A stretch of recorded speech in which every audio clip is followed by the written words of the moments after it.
Welcome to the SCETA August membership meeting. Many of you know me. I'm your president, Richard Blackwell. Today, we are honored to have former Secretary of Commerce Bobby Hitt with us for a live version of Spill the Beans. And I do want to recognize Secretary Lightsey is here in the room. Secretary Lightsey, it's a pleasure to have you here. I know you've been on the job for a month, so you're hanging with us here. Today, we're honored to have Bobby Hitt. Bobby was appointed by the Governor, Nikki Haley, to serve as Secretary of Commerce in January 2011. Since 2011, South Carolina Commerce has recruited approximately $39 billion in capital investment and more than 140,000 new jobs. Again, that's billion, and that's 140,000 new jobs. And I know under Secretary Lightsey, the trend will continue. Please welcome Bobby Hitt to the stage. Well, first question, what in the heck are you up to? First time I put on a suit in about a month and a half, and I'm not happy about it a damn bit. I was in Bal Harbor last week, and Pete went with me, but the lobster rolls were amazing.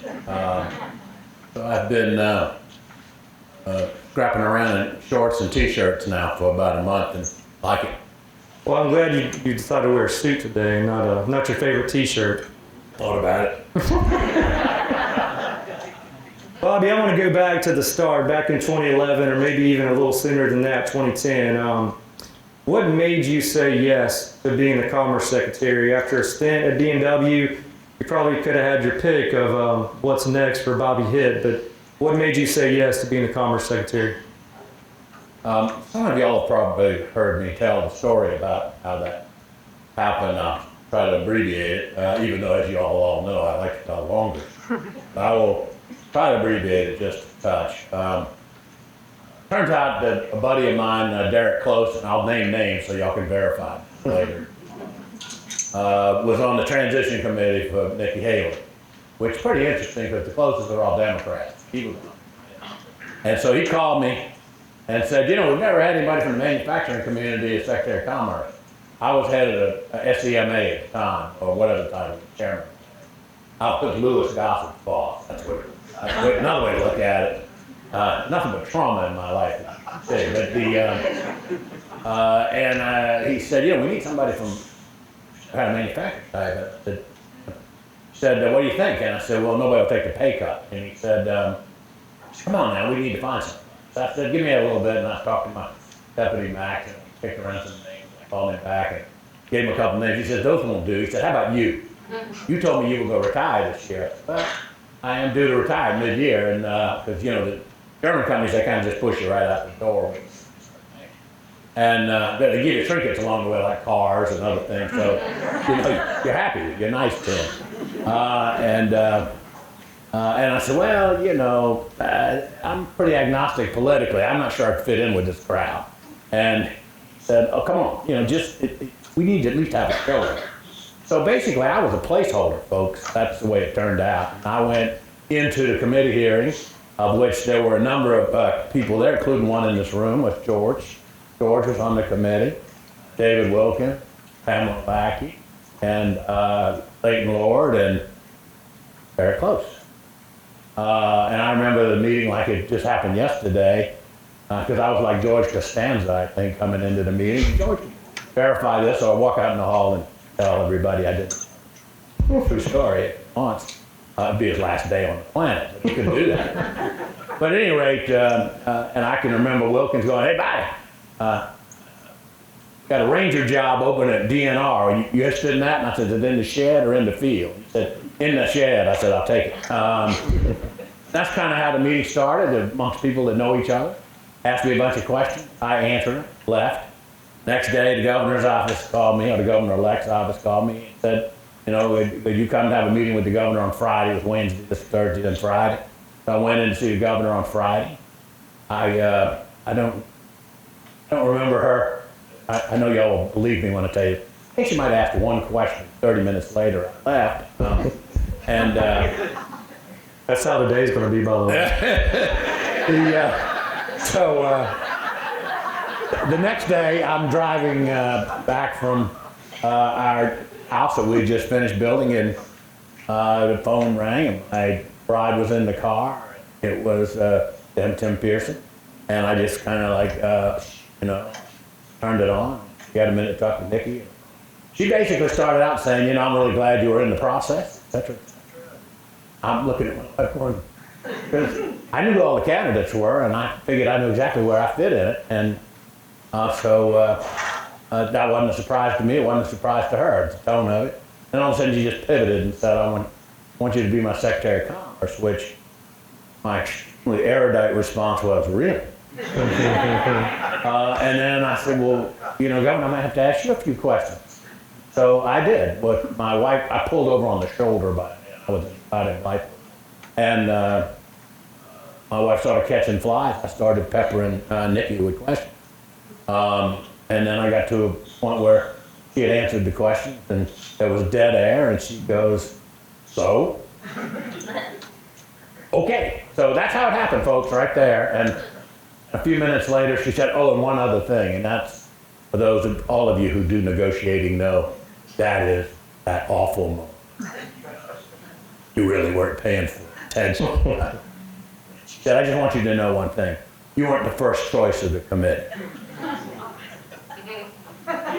George, David, I mean, what are you doing? And she said, but you're the one. They said you wouldn't be a good team player.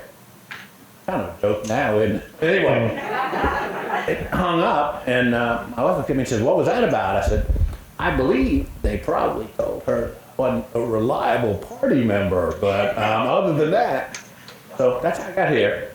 It's been a heck of a ride. I didn't anticipate this job. I never really, I didn't even apply for it. I got pushed into it on a bet. So, Harry, how you feeling about that? You got to feel the same way, don't you? I know Harry got into it, so you just kind of get crowded. Go and do what you need to do. So it's been a heck of a run. Excellent. Question number 2. Yeah, question number 2. Surprisingly, we got that far. But anyway, what is your favorite, so 2-part question, your favorite thing about being Commerce Secretary? Probably was the parking space. That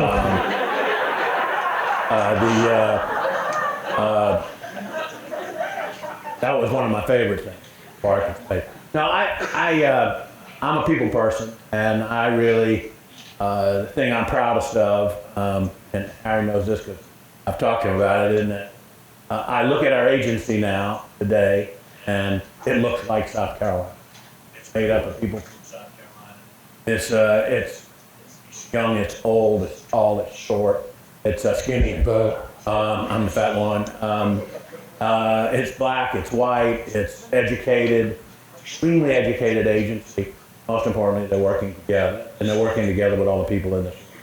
Because I think every local developer, extension of commerce.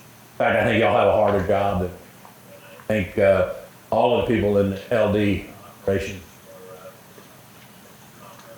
and for their counties have a hard job. You not only have to put up with us, and hopefully we're doing a better job of feeding you, but you got to put up with your county council, county management, county delegation. These are a lot of different voices.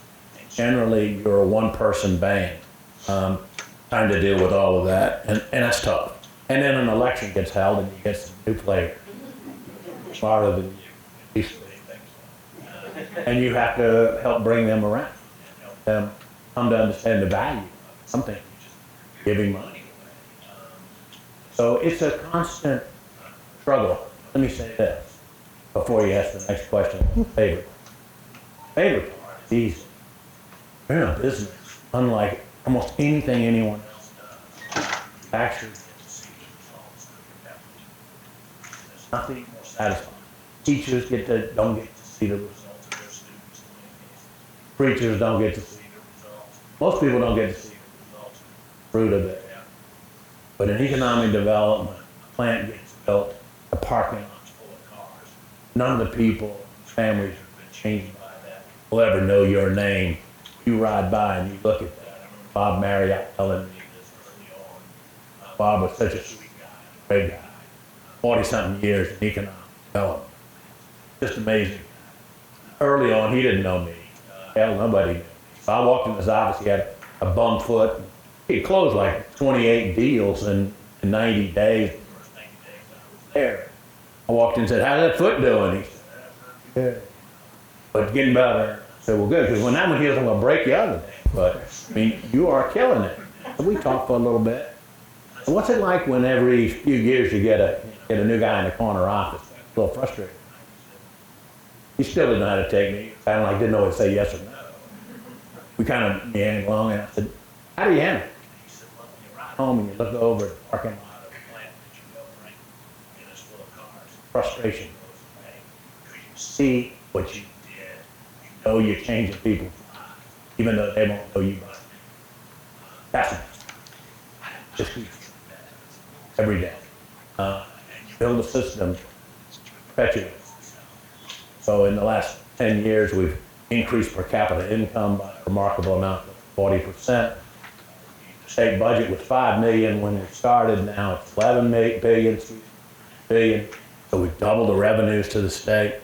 Not just us by ourselves. We are a part of the engine that makes it work. You can look at it and go, that's good. It's measured. I think you can feel it too. But more importantly, collaboration we've done together.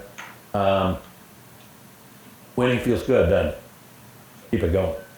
So the flip side of that coin is, said the favorite thing. What was your least favorite about being Secretary of Commerce?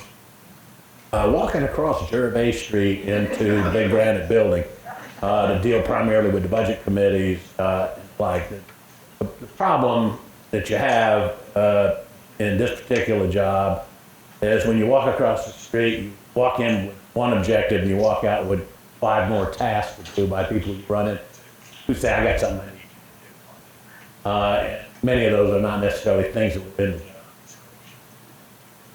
So, 10-year tenure. If you had to hang your hat on one project or initiative as you look back during your tenure, what would it be? Probably the most interesting project that we did, in my opinion, was Volvo. In that the whole setup on Volvo was just kind of an incredible story. Let me compress it a little bit. So Volvo had been hunting around in the United States off and on for 20 years. Been owned by Ford for 10 years and been pretty much for them at that time. There was no new investment, flat. And he strolled into the BMW plant to have a tour. Once they met up with Fred Metcalf and some other staff that went on it after the tour. They knew who they were. Close to it. After the tour, they basically talked how South Carolina was. Of course, Max and Bob Nitto and others were us. Great place to build cars. So we're thinking about of course, the BMW guy said, well, sure, just don't locate across the street. Other than that, knock yourself out. Great place. Good supply system. Everything works here. Do what they say. And then they asked me, somebody, you got any idea who we need to reach out to? They just all broke in laughing. Said, yeah, we know who. So anyway, the next day I got a call from them. And by the way, they drove down from Washington, D.C. to South Carolina. We sent the same plane for them. After that, don't you? I figured, even though they had a nice car, it's a heck of a job. So Volvo to me was building industry that I think was pivotal for South Carolina to a larger place. Then we now have 3 premium brands in the state. The state has a constellation of brands. I'm a big brand guy. I believe in brands and service all the way.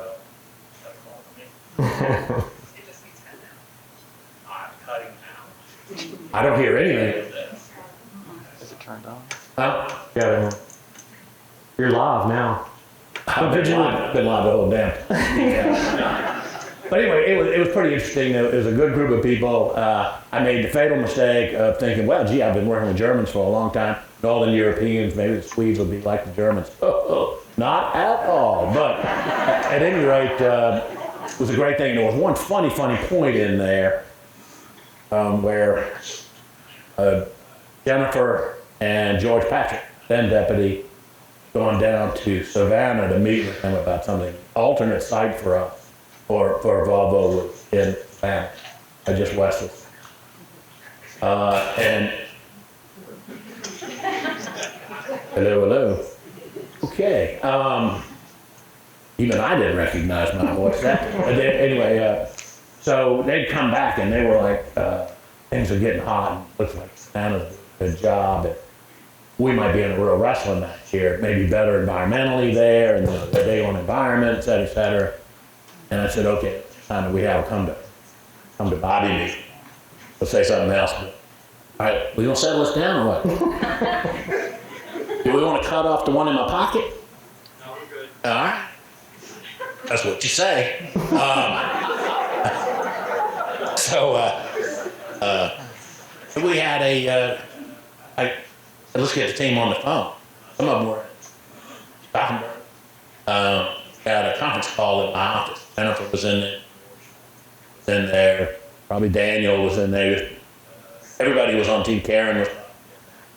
And so I wanted to talk to him about, we're now getting to a point where you locate's going to be serious. I basically told them that they had two choices. I thought Savannah was an interesting choice, but not as interesting as South Carolina. I said, first of all, you're down there below the gnat line. They kind of, the what? You'll find out. I said, but more importantly, there's only one other OEM in Georgia, and that's Kia. Nice factory over in LaGrange. I'm sure they've got a pretty good supply system. But if you come to South Carolina, you plunk yourself down between BMW and Mercedes. Let me tell you what the automotive press is going to say about you. I can tell you the reporter's going to write the story. And I did. And I said, when you do that, come to South Carolina, they're going to say that that's a bold move. You know what bold is? Bold is the way you sell damn cars, because from here on out, it's not about building cars, it's about selling cars. You need to know that. I got a call from a senior person that told me that was a pretty persuasive argument. That's why, I think we would have won them anyway. We were struggling at the time. Some of you may remember we had a happy moment where they found this. This thing still sounds like it's cutting out to me, doesn't it, bud? Got another one you want me to try? I can just stand up and talk. I can make this whole room. At any rate, let's see. Where was I?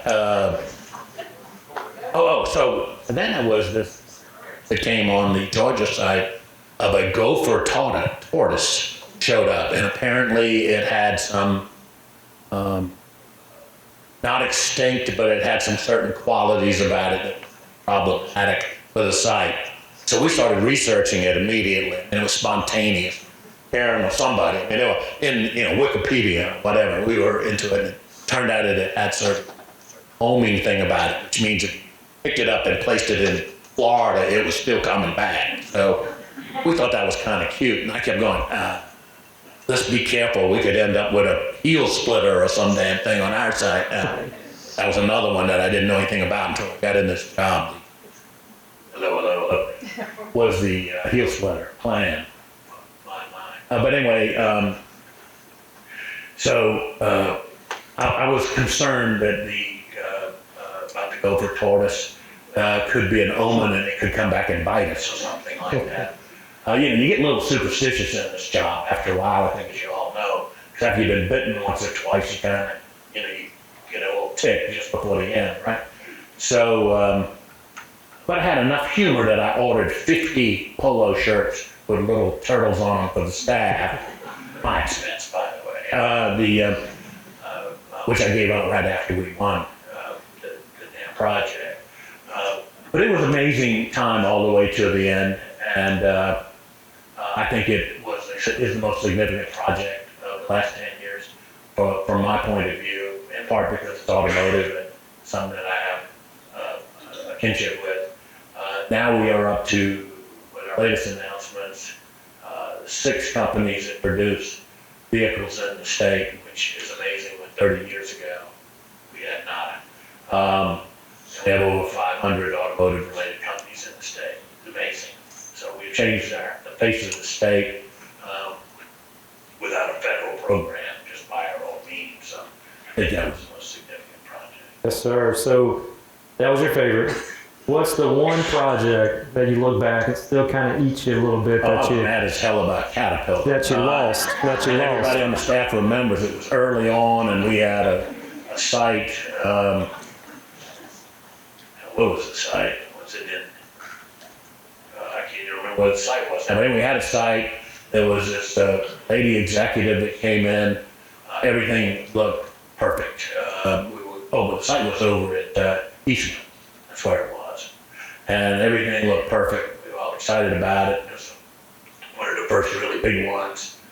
Or at least I thought it was a big one, relatively speaking. And we had a dinner at the mansion. Everything was terrific. Everybody was excited. We all left the mansion, sort of high-five, and the governor was excited. We were all excited. The next morning, she went out and visited the site, decided she smelled something she didn't like, got in the car and left. And that was it.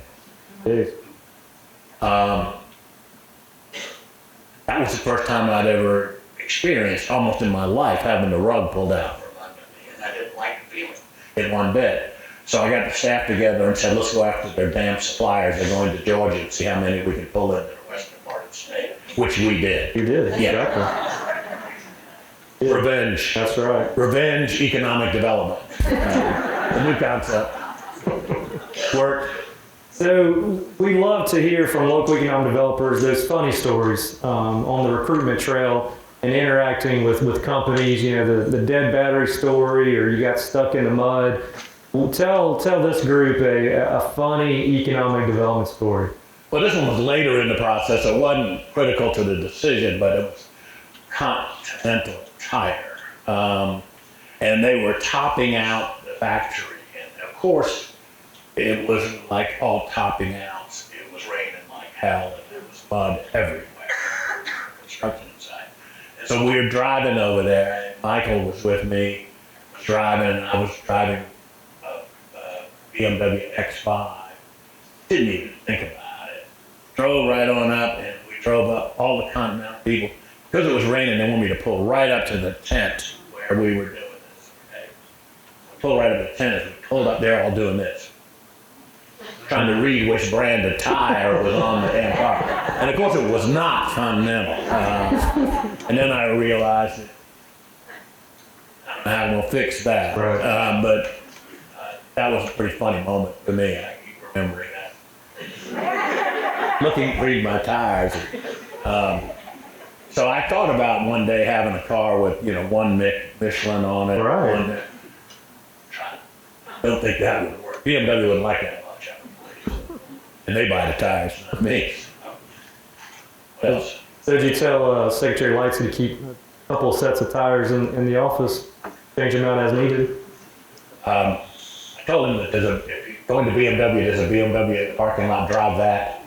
When I go to Volvo, I get in someone's Volvo. I don't drive up in my BMW. I know that would not be very classy. Now that Jennifer's gone, we have to go with Karen. She has a Volvo. But it matters. I must tell you, you got to be a little bit careful.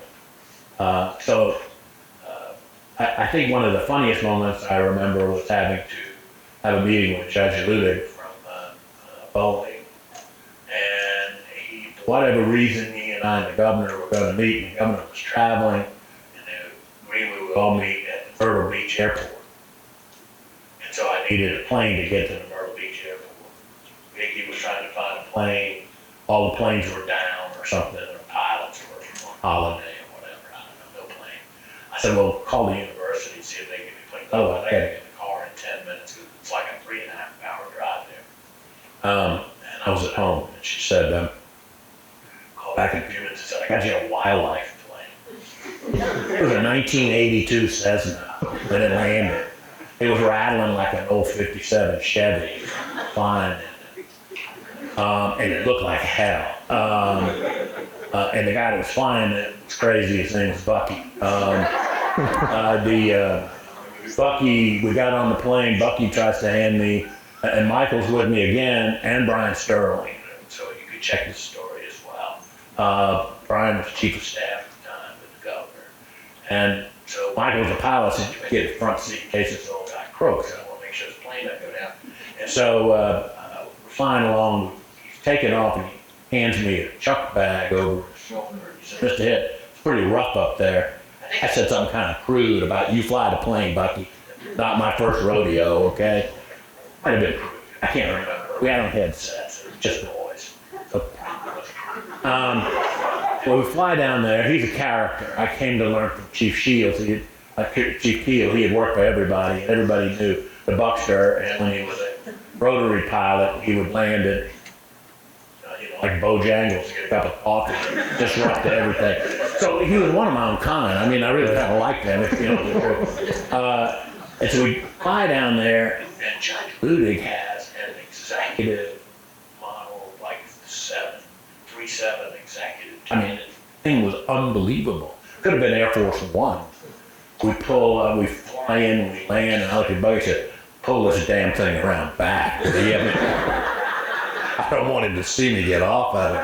Oh my God. But anyway, so for those who complained about the air fleet in South Carolina, we got some ragged stuff too. And then we got back and we couldn't get through the gate. Bucky said, want me to shoot that lock off, Mr. Hitt? No, Bucky, I think not.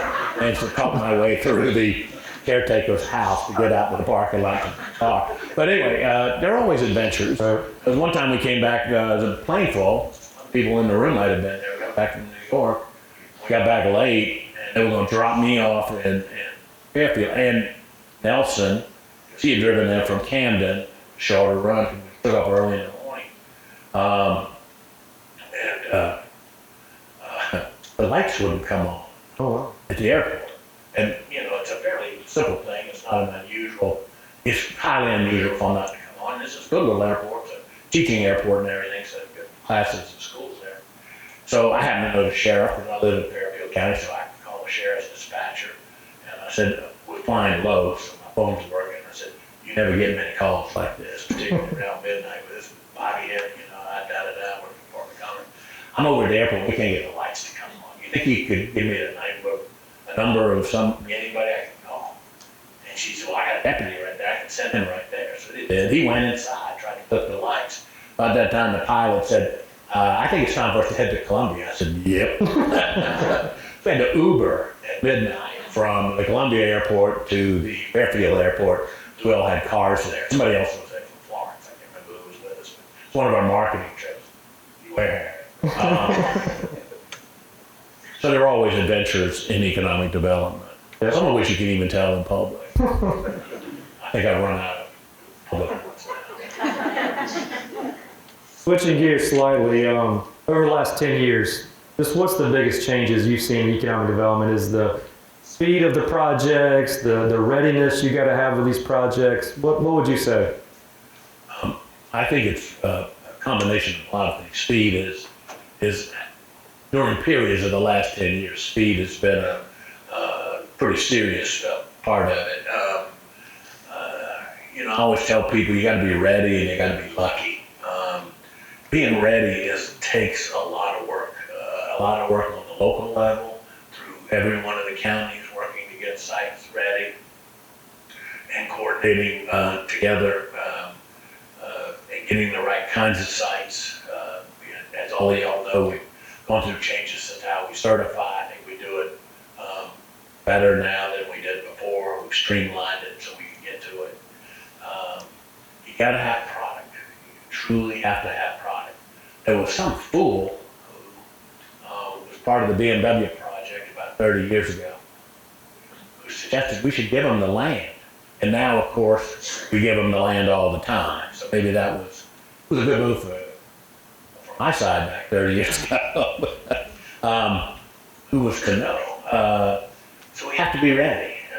Being ready is key. Every other state is ready. And they're coming out.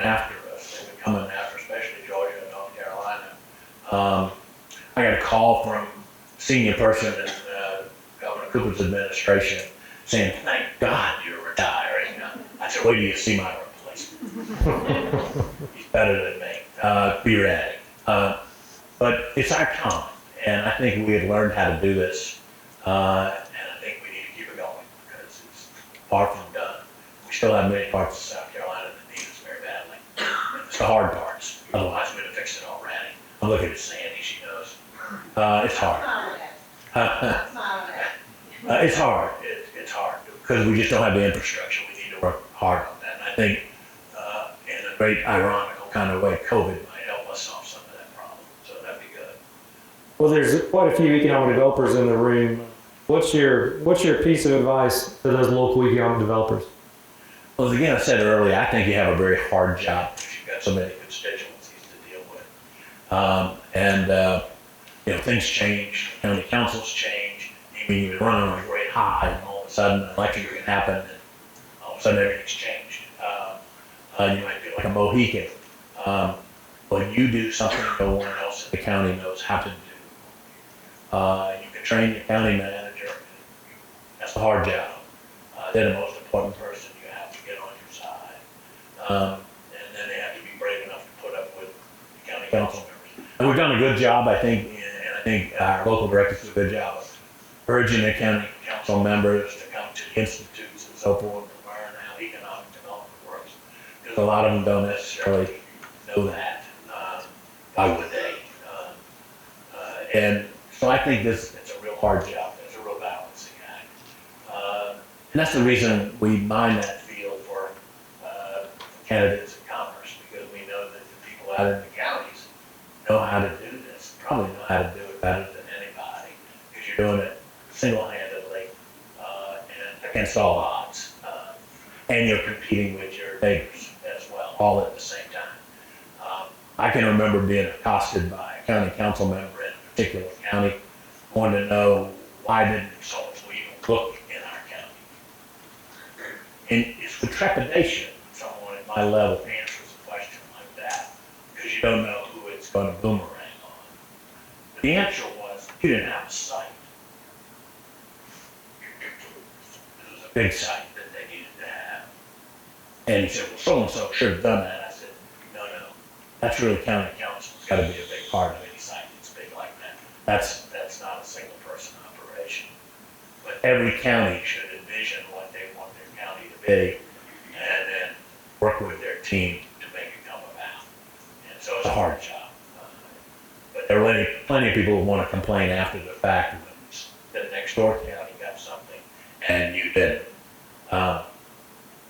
Isn't that right? So it's hard. And that's one of the reasons we tried to streamline the site certifications so that, because it really has to start at the county level. It can't start at the state level. The state can't do it. We can only pull it through if you thread it to us, So that's hard work.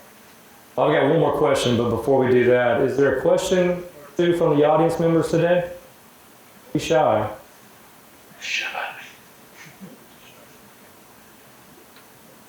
I'm actually ready to go network. Well, that's what they do best. All right, so my last question, Bobby. You've had quite a run, billions of dollars, hundreds of thousands of new jobs. Why step away now? This is something that all of you get to think about one day. Very wealthy man once told me when he was 27, well-known entrepreneur, owned a lot of things. Partner George Dean Johnson, know George Dean, and I asked one day, well, what happened to Wayne? He said, QTR. I said, what? QTR. What's that? He said, quality time remaining. He said, you reach a point where you look up and you go, I've only got so much quality time remaining. And as much as I enjoyed spending it with 10 years with all of you, I was about to retire when I took this damn job. By the way, my wife retired when I took this job. And I honestly did not expect it to last this long. I think most of y'all know I didn't hold on to it. I absolutely loved working together with all of us. I loved the ability that we had, the momentum that we've had, and the successes that we've had. It's hard to figure out how to step off the train. I actually thought about it 2 years ago and was inching up on it, and then COVID came, and I'm like, I can't walk out now. But I first talked to Henry about it almost a year ago, September of last year. 10 years was enough. Just to give you an idea of what I thought coming in, I didn't even sign up for the retirement program. I remember the HR said, I said, well, how does that work? You got to be vested for 5 years. I went, no way I'll be here. I think it was a 2-year and done, or Nikki would go out of here, bud. So I just, as much as I enjoy every bit of it, and I think it's great work, everything has to end at some point. I've been very blessed. I've had some great careers. I had a great career to newspaper, fabulous career. Had a great interim career with my friends in the law firm, where I got to practice law without a license. A hell of a lot more fun than being a lawyer. Shoot off your mouth, do anything you want. No review board, get away with anything. Until Claude Scarborough he could figure out how to bill for me, and then it was like, I gotta get out of here. I don't care how much money you bill an hour. If you work if you charge by the hour, it's deadly. Isn't it, George? It's just, I mean, you can't sleep or take a shower without thinking about the time you're wasting. So I got out of that with BMW. We did have lawyers that billed in the shower, I'm pretty sure. It sounds so nice. No comment. And I had a great time at BMW. What a remarkable company, what a remarkable change agent. I remember my wife asking me when I got asked to go to BMW, which was from my position at the law firm, because we represented them. I remember one day George and Dwight and I coming back from BMW from a series of meetings up there. Dwight looks at me and says, if you leave us and go to BMW, I'm going to kill you. And I looked at him and said, well, if I was already in discussions, by the way, but I said, if I did, you'd probably work for me, so be careful. Turned out to be a pretty good situation for all of us. BMW is an amazing company, and I can't imagine anything more exciting for South Carolina. I think it was a massive change point. My wife asked me, she said, is this something you really think you want to do? I said, I believe BMW will be the most important business activity in South Carolina in pretty much 100 years. And to be able to have a hand in guiding it and placing it in the state and have an impact on the state would be satisfying to anybody. And you know what? I was right. It was the most satisfying job I've ever had in my life until this one. So thank you very much. It's been a hell of a run. Yep. And Bobby, thank you. Thank you for everything you've done. Thank you for joining us. We all owe you a debt of gratitude, both those inside these walls and those outside these walls. You made South Carolina better. So thank you for that. Thank you.